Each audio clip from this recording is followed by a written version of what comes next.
खूब कहा है कि एक प्रेमी है, एक नायक है, वो अपनी नायिका के संदर्भ में कहता है कि वो नायिका जो है वो, उसको ना इंतजार का पता नहीं है, कि इंतजार जो होता है, वेट जो करना पड़ता है, उसका दुख जो है ना उसको पता नहीं है। तो किसने पूछा भाई ऐसा क्यों, दुख जो है ऐसा क्यों क्यों पता नहीं है? तो उसने दो शब्दों में अपनी बात रख दी है, बहुत सिंपल तरीके से उसने अपनी बात रखी है। मैं थोड़ा सा पढ़ करके बताता हूं।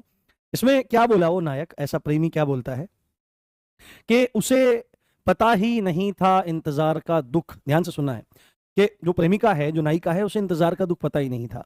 उसे पता ही नहीं था इंतजार का दुख।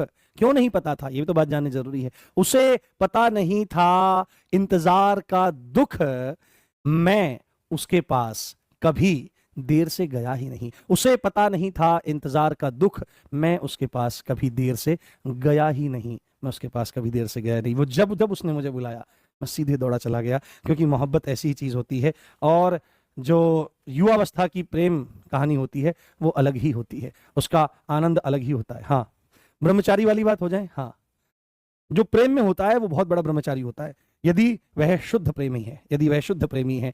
यद्यपि संसार के प्रेम में शुद्ध प्रेम का होना असंभव है, परंतु जब प्रेम की पराकाष्ठा होती है तो विशुद्ध प्रेम में पड़े हुए नायक और नायिका एक दूसरे के समीप जाकर गले लगकर रो पड़ते हैं। उनकी आंखों से जो आंसू गिरते हैं वो उनके पापों को धो देते हैं, उनके वक्षस्थल तक वो चले जाते हैं और उनके वक्षस्थल को पूर्णतः भिगो देते हैं। वहां पर काम की कोई गंध नहीं होती, जहां पर प्रेम बहुत घनिष्ठता से होता है, जहां पर प्रेम बहुत गहराई से होता है।